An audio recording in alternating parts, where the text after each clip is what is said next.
जैसे भगवती गोमाता, जैसे मलमास श्री भगवान के चरणों में जाकर रुदन करके कह रहा, प्रभु सारा संसार मुझसे कहता है तुम त्याज्य हो, त्याज्य हो, तुम्हारी कोई उपयोगिता नहीं है, तुम्हारे भीतर कोई मंगल कार्य नहीं होंगे, मेरे जैसा दुर्भाग्यशाली कौन होगा। अरे आपने तो केवल अपने भक्त की रक्षा करने के लिए मुझे एक मास में अवतार लेकर लीला करके अपने निजधाम चले गए, पर मेरी स्थिति को तो देखो। ये बात जब सुनी तो भगवान के जैसा शरणागत संसार में दूसरा कोई है नहीं बंधु। भगवान कह रहे महाराज जी, सर्वधर्मान परित्यज्य मामेकम शरणम व्रज, एक बार मेरी शरण में आ जाओ। और एक बार हृदय पूर्वक शरण में जाने वाले मलमास, जिसे भगवान ने अपना नाम दे दिया, कहा जाओ आज से सारा संसार तुम्हें मल नहीं, तुम्हें पुरुषोत्तम और अधिक मास के रूप में पूजेगा। और ऐसे मास अधिकम फल, इसमें किया गया जप तप कथा कीर्तन अनंत गुना फलित हो जाएंगी। और उसमें भी हम लोग सुन रहे हैं मोक्षदायिनी संहिता श्रीमद् भागवत। बंधु एक बात निवेदन कर, भागवत जीने का ग्रंथ नहीं, भागवत तो मरने का ग्रंथ है। आप कहोगे मरने के लिए क्यों ना? भारत की भूमि पर मरना भी सीखना पड़ता है कि कैसे मरोगे। यहां मरना भी सीखना है, यहां जन्म प्रधान नहीं है, यहां मृत्यु प्रधान है। कैसे प्राण निकलेंगे? इसलिए भगवान व्यास से पूछा गया, आपने भागवत क्यों लिखी? अरे अभी यहां मनोज जी से पूछा जाए आपने कथा क्यों करे, दास से पूछा जाए आप कथा क्यों कर रहे हो, मेरे साथियों से पूछो आप क्यों बजा रहे हो, ब्राह्मणों से पूछो आप पारण क्यों करें, आप श्रोताओं से पूछा जाए आप क्यों सुन रहे हो। इस संसार में सरकार सबका अपना लक्ष्य है, बिना लक्ष्य के यहां कोई नहीं। व्यास जी से पूछा आपने भागवत क्यों लिखी, केवल एक श्लोक में बताइएगा। व्यास जी ने कहा मैं एक श्लोक में नहीं, आधे श्लोक में बताऊंगा कि मैंने भागवत क्यों लिखी। क्यों लिखी? तो व्यास जी कह जन्म लाभा परा मनते नारायण स्मृति। व्यास जी कह रहे हैं मेरा केवल भागवत लिखने का एक ही कारण है। बोले क्या? मैं केवल इसलिए भागवत लिख रहा हूं कि जो मनुष्य इस भागवत की कथा को सुने, सुनते सुनते सुनते सुनते जब उसका अंत समय आए और उसकी मृत्यु निकट आ जाए तो मरते समय उसकी जुबान से भगवान का नाम आ जाए। बस केवल यही मेरा भागवत लिखने का उद्देश्य है और कोई लक्ष्य नहीं। जन्मलाभा परापुंसा मनते नारायण स्मृति, वो तो जब प्राण निकले तब भगवान का नाम आ जाए। और इसी बात को गोस्वामी तुलसीदास जी ने आगे बढ़ा दिया, जाकर नाम मरत मुख आवा, जाकर नाम मरत मुख आवा तो अधमऊ मुक्त होई श्रुति गावा। तो स्वामी जी कहते मैं नहीं कह रहा, भगवती श्रुति कह रही है, जिन भगवान का नाम मरते समय जुबान से आ जाए तो अधम से अधम जीव भी हो वो मुक्ति को प्राप्त हो जाए, अधम से अधम प्राणी भी हो। इसलिए भैया भागवत सुनने का केवल एक ही लाभ है, प्राण निकले उस समय भगवान का नाम आ जाए। और भागवत क्यों सुनी जा रही है? 4 प्रकार से अगर किसी की मृत्यु हो जाए उसकी मुक्ति नहीं होती। आप कहोगे कौन कौन? महाराज जी लिखा है जल में मरने से अगर किसी की मृत्यु हो जाए उसकी मुक्ति नहीं होती। दूसरा, ब्राह्मण अगर किसी को श्राप दे दे और उसकी मृत्यु हो जाए उसकी मुक्ति नहीं। तीसरा, सर्प के काटने से किसी की मृत्यु हो जाए उसकी मुक्ति नहीं होती। और चौथा, स्त्री के हाथों किसी का वध हो जाए उसकी मुक्ति। 4 कारण है बंधु। और श्रीमद् भागवत राजा परीक्षित को ब्राह्मण का श्राप लगा मारे, और दूसरा विलक्षण कारण सर्प से काटने का। जाओ परीक्षित, आज से 7वें दिन तक्षक के काटने से प्राण निकलेंगे। परीक्षित जी जानते हैं कि तक्षक के काटने से प्राण निकलेंगे। और वेदों का वाक्य है ब्राह्मण और सर्प के द्वारा किसी की मृत्यु हो जाए, वो बच जाए, संभव नहीं। क्यों? परीक्षित क्यों जानते हैं? बहुत गंभीरता से सुनिए। भागवत की कथा सबसे पहले शुकताल में नहीं हुई। भागवत की कथा सबसे पहले महाराज जी नैमिषारण्य में भी नहीं हुई। ये भागवत की कथा श्री कृष्ण की गाथा है। महाराज जी सबसे पहले की कथा अगर कहीं हुई है तो हमारे ब्रजमंडल में हुई है, ब्रज की धरती पर हुई है। आप कहोगे कोई प्रमाण है? हाँ, भगवान की कृपा से। महाराज जी लिखा है 125 वर्ष की लीला करके जब भगवान अपने धाम जाने लगे तो अंत समय में श्री कृष्ण द्वारिकाधीश किसी से नहीं मिले। बैरावल नाम के तीर्थ में समुद्र तट पर एक पैर पर दूसरा पैर रखकर भगवान श्री कृष्ण लेटे थे। बृहस्पति के परम प्रिय शिष्य यदुवंशियों के महामंत्री श्री उद्धव जी महाराज हाथ जोड़कर भगवान के चरणों में बैठे, नेत्रों से अश्रु गिर रहे। भगवान ने कहा, रो क्यों रहे हो? रो क्यों रहे हो? क्या कारण है तुम्हारे रोने का? बार बार याचना करके पूछी श्री भगवान ने। तो उद्धव जी ने हाथ जोड़कर कहा, प्रभु मेरे रोने का केवल एक कारण है। बोले क्या? बोले अब आप इस धरती से चले जाओ और 125 वर्ष की लीला को करके जब आप चले जाओगे तो इन सब का क्या होगा? हे नाथ, आप हमारा त्याग मत करिए। तो भगवान ने क्या कहा? उद्धव, जीवन में अगर अपना कल्याण चाहते हो और अपनों का कल्याण चाहते हो और सुख और दुख से परे होना चाहते हो तो केवल एक काम करो। क्या करें? बोले आशा ही परमम दुखम नैराश्यम परमम सुखम। इस संसार में अगर सुखी रहना चाहते हो तो आशा किसी से मत करो। आशा एक राम जी से, दूजी आशा छोड़ दे, और नाता एक राम जी से, दूजा नाता। आशा ही परमम दुखम नैराश्यम परमम सुखम। आशा किसी से मत करो, आशा तो भगवान से। तो मेरे भक्त हो, क्या चाहते हो? हे नाथ, जन्म जन्म मोहे दीजियो याही ब्रज को वास। और ब्रज में भी वृंदावन श्रेष्ठ है। रसिकदास जी महाराज कहते हैं, भाग्य बड़ो वृंदावन पायो, भाग्य बड़ो वृंदावन पायो, भाग्य बड़ो वृंदावन पायो, भाग्य बड़ो वृंदावन पायो। जारज को सुर नर मुनि तरसे, जारज को सुर नर मुनि तरसे, शंकर विधि हर्षायो, शंकर विधि हर्षायो। भाग्य बड़ो वृंदावन पायो। श्री रसिकदेव जी महाराज कह रहे हैं, भाग्य बड़ो वृंदावन पायो। और सूरदास जी क्या कह रहे हैं? सूरदास जी कह रहे हैं, हरि हम कब हुई हैं ब्रजवासी, हमको ब्रज कब मिलेगा? और श्री उद्धव जी कह रहे हैं, तलहेटी गोवर्धन की रहिए।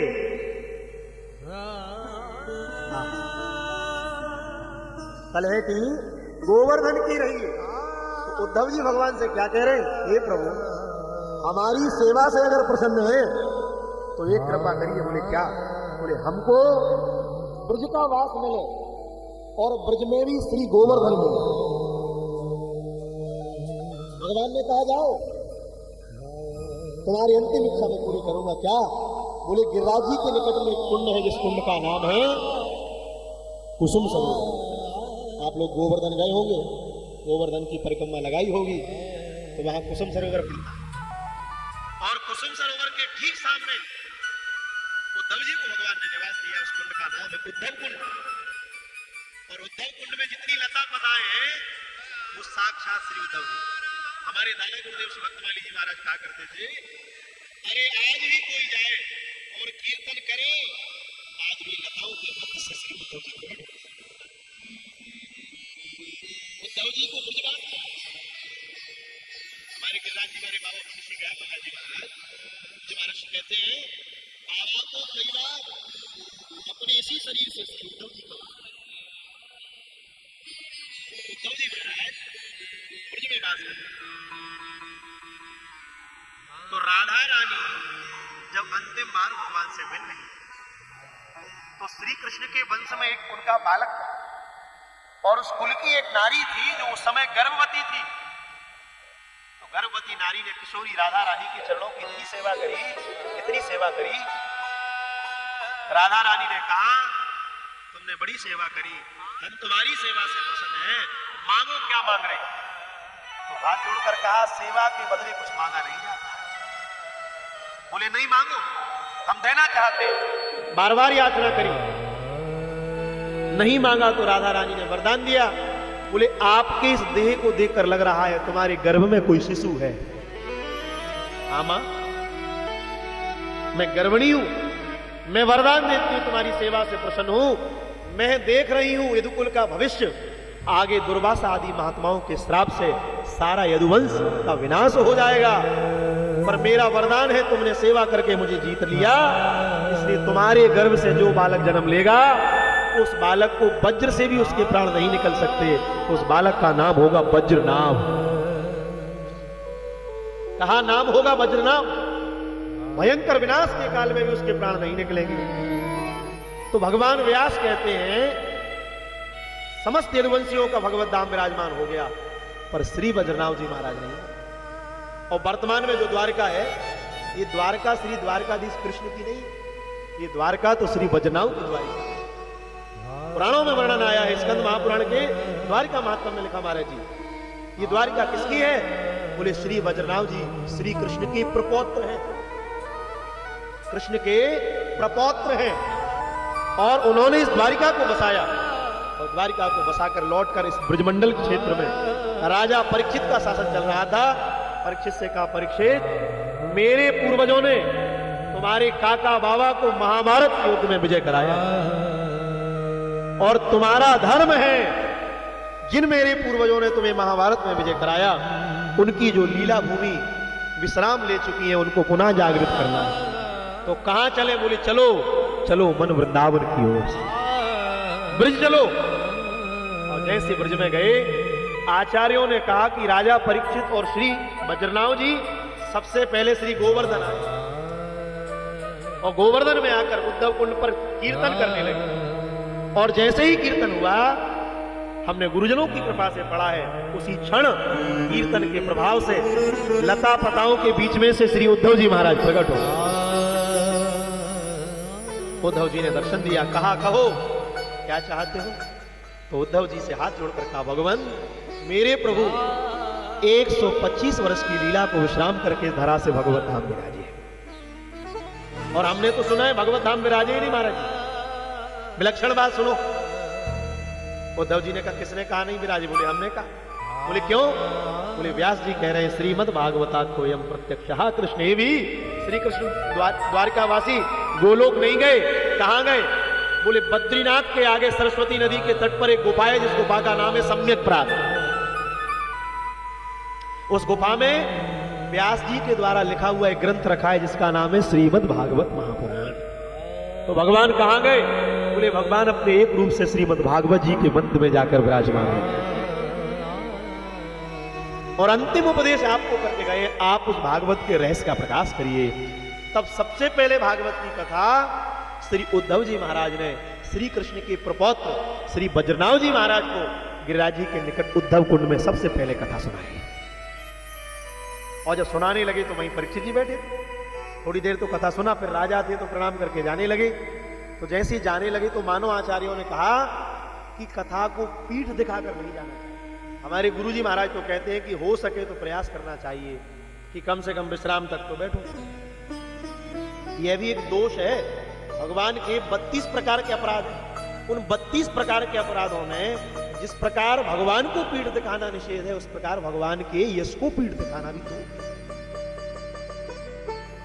तो श्री परीक्षित जी महाराज जब प्रश्न दिखाकर जाने लगे महाराज जी, तो भगवान श्री उद्धव जी ने कहा, आज तुम इस कथा को पीठ दिखाकर जा रहे हो परीक्षित, जाओ, एक दिन महात्मा का श्राप लगेगा, तो उस श्राप से बचने के लिए तुम्हें ये भागवत की कथा ही मुक्ति देगी, और गंगा के तट पर आकर तुम्हें सुखदेव जी कथा सुनाएंगे। इसे वही भागवत का तत्व हम और आपको श्रवण करने का अवसर मिल रहा है। इसलिए बंधु, छोड़ कर सारे पागल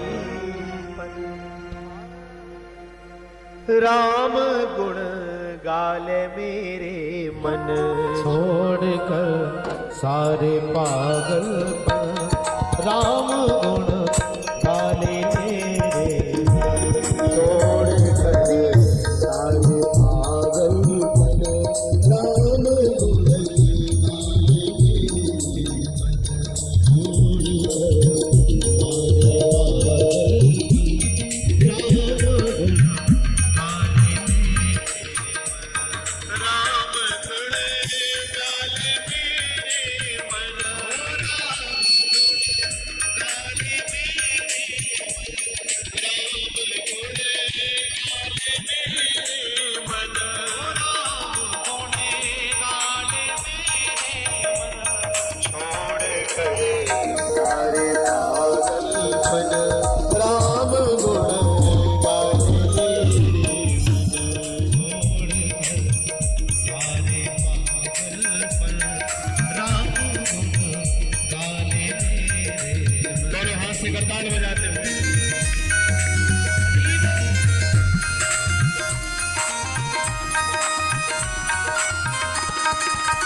राम नाम का मिले सहारा, राम नाम का मिले सहारा, राम नाम का मिले सहारा, राम नाम का मिले सहारा, जन्म मरण से हो छुटकारा, जन्म मरण से हो छुटकारा, जन्म मरण से हो छुटकारा, जन्म मरण से हो छुटकारा, माया में मत उलझ नष्ट करो, माया में मत उलझ नष्ट कर, माया में मत उलझ नष्ट कर, माया में मत उलझ नष्ट कर, अपना जीवन छोड़ कर सारे पागलपन राम गुण गाए, छोड़ कर सारे पागलपन राम गुण गाले मेरे मन, राम गुण गाले मेरे मन, ओ राम गुण गाले मेरे मन, राम गुण गाले मेरे मन, राम गुण गाले मेरे मन, छोड़ कर सारे पागल राम गुण गाले मेरे, छोड़ कर सारे पागल राम गुण गाले मेरे मन।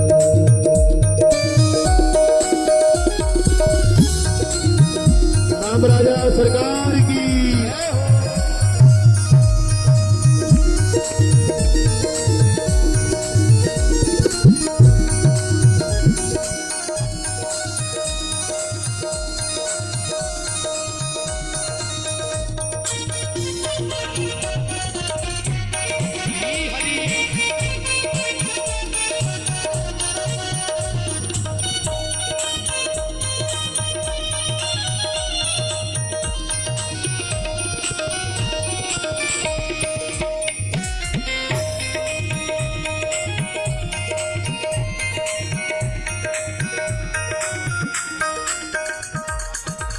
राम कथा शिव पुनि पुनि गाई, राम कथा शिव पुनि पुनि गाई, राम कथा शिव पुनि पुनि गाई, राम कथा शिव पुनि पुनि गाई, जग जननी के मन अति भाई, जग जननी के मन अति भाई, जग जननी के मन अति भाई, जग जननी के मन अति भाई, ब्रह्मा गणपति शिव नारद के, ब्रह्मा गणपति शिव नारद के, ब्रह्मा गणपति शिव नारद के, ब्रह्मा गणपति श्री नारद के, तन्मय किया कर छोड़ कर सारे पागल राम गुण गाने में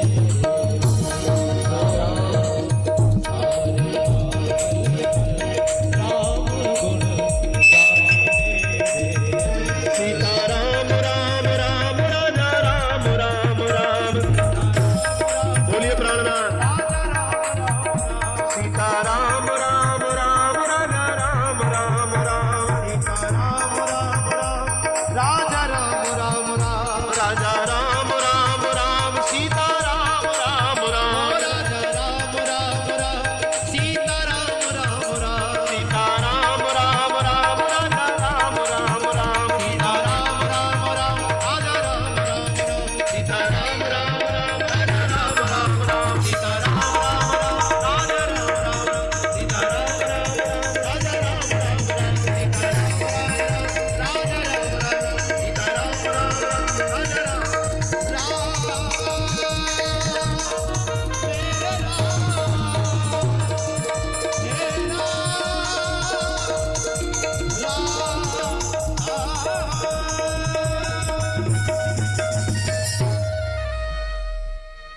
छोड़ कर सारे पागलपन, राम गुण गाले मेरे मन, छोड़ कर सारे पागलपन,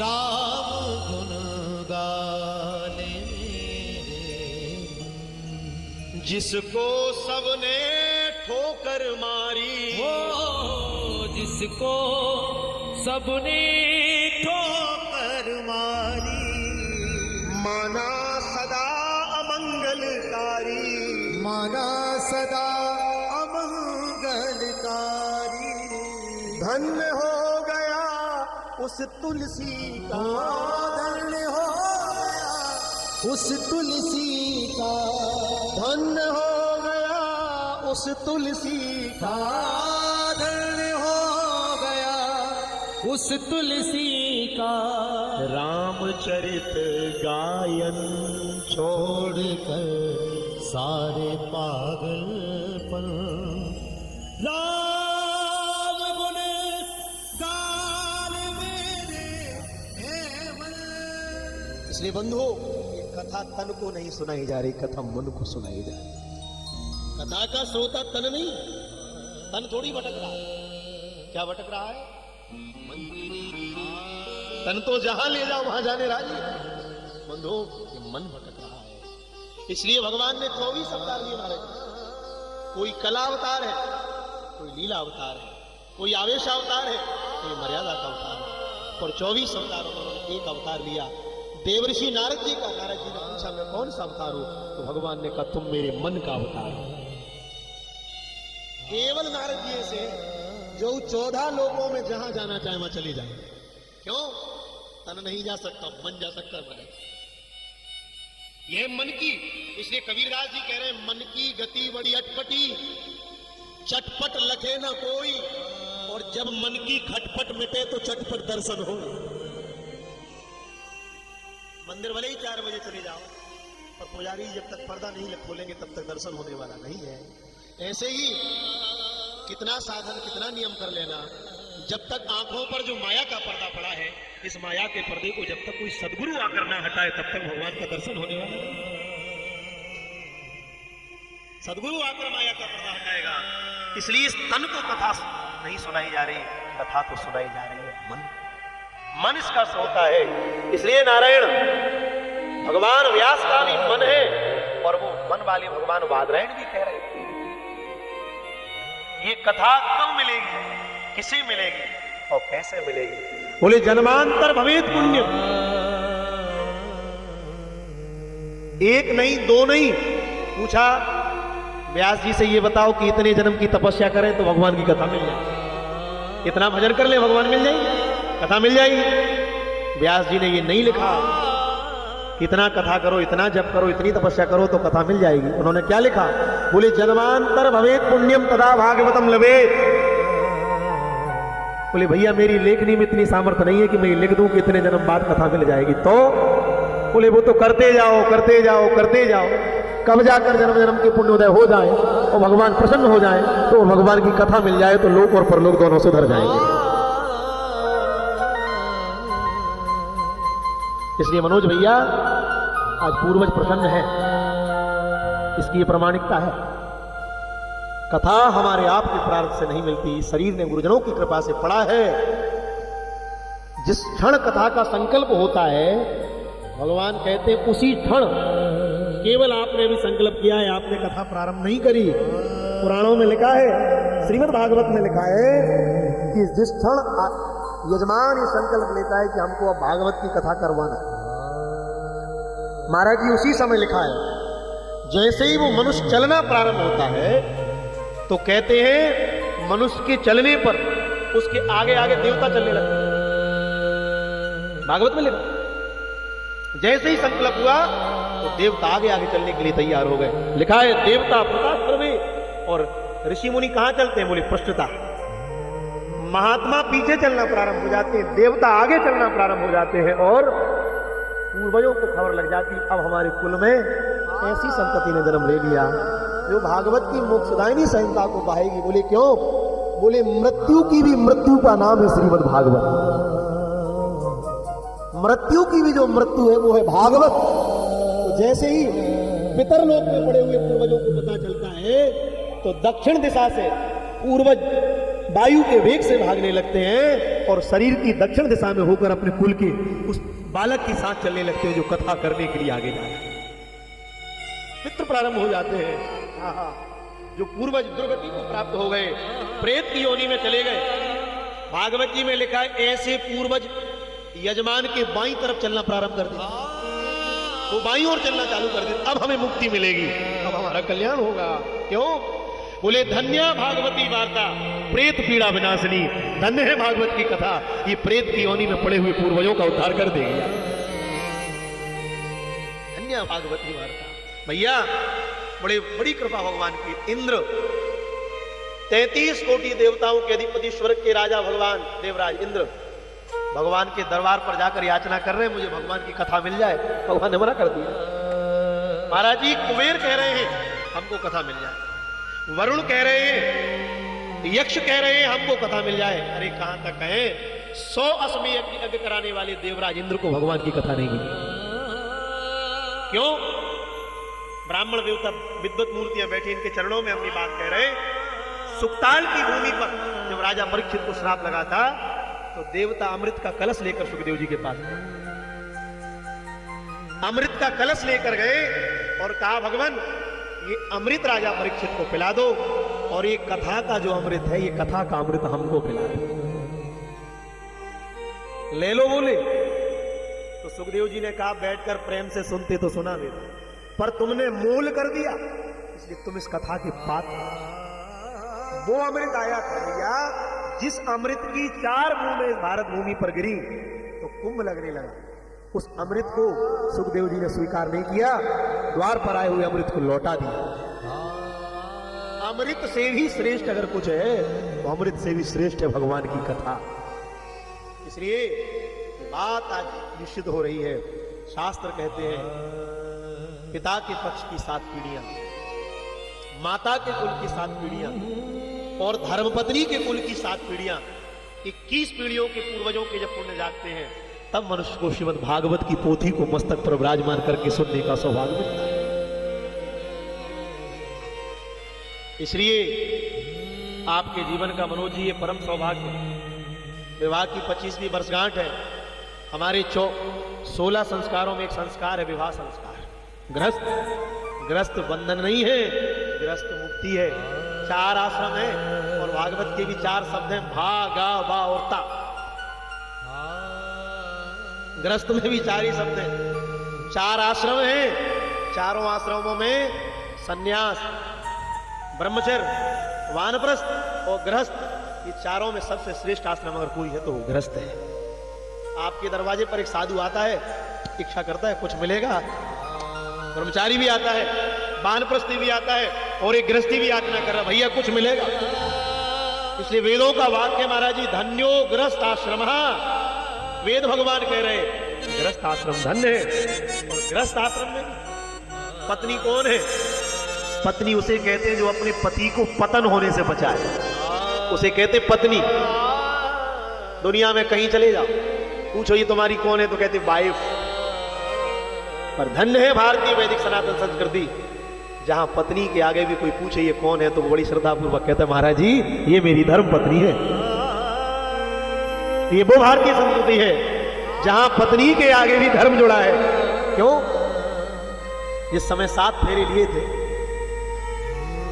आचार्यों ने कहा है अब देश काल लोक के अनुसार अलग अलग जगह अलग अलग प्रथाएं हो सकती हैं, पर हमने गुरुजनों की कृपा से जो पढ़ा,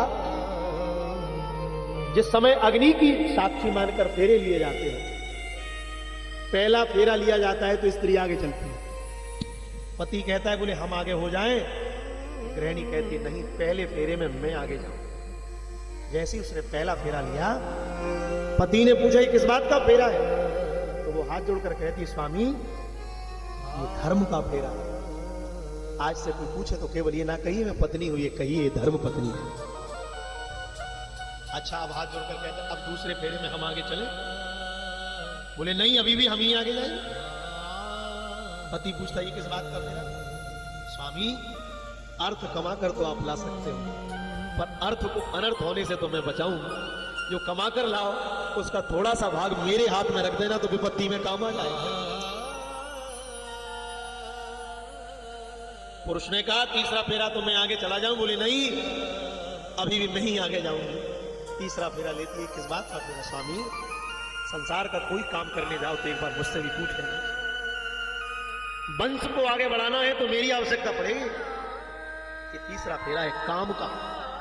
पति हाथ जोड़कर कहता जब 3 फेरे में तू आगे हो ही गई तो चौथे में भी जाओ। तो हाथ जोड़कर कहती है मैं धर्म में आगे हो सकती हूँ, मैं अर्थ में आगे हो सकती हूँ, मैं काम में आगे हो सकती हूँ, पर नाथ स्त्री का मोक्ष बिना पति के नहीं हो सकता। अब आप आगे जाओ। तब पति आगे जाता है। मोक्ष तो आपके द्वारा होगा, मेरे द्वारा मोक्ष थोड़ी होगा। आज वर्तमान समय में देखो आप, कलयुग वही काम करा रहा है जो नहीं कराना चाहिए। शास्त्रों में कहते हैं स्त्री का सर्वोत्कृष्ट धर्म है गृहस्थ, वो स्वतंत्र नहीं है। बाबूजी लिखा है बेटी जन्म लेती है तो माता पिता के संरक्षण में रहती है, विवाह हो गया अब पति के संरक्षण में रहेगी, और जैसे वृद्ध हो जाती है तो पुत्र पौत्रों के संरक्षण में रहती है। 80 वर्ष की माता जी से पूछो माता जी कथा सुनने चलोगी? हाथ जोड़कर कहती महाराज जी इच्छा तो बहुत है, बेटा से पूछ लूं। अरे आपको क्या आवश्यकता बेटा से पूछना? नहीं महाराज जी यही मर्यादा है, यही शीलता है। इसलिए जीवन का परम सौभाग्य पुरुषोत्तम का महीना है, भागवत की श्रद्धा है, और आपको ऐसा सौभाग्य मिला। मैं तो देखता हूं लोग न जाने क्या क्या करते हैं। धन्य है, मुझे तो यहीं आकर खबर लगी कि आपकी 25वीं विवाह वर्षगांठ है और आपको इस अवसर पर वो संहिता सुनने का सौभाग्य सपत्रिक प्राप्त हो रहा है, तो देव दुर्लभ है। धन्य है आप और धन्य है आपके पूर्वज जो ऐसा मंगल अवसर मिला।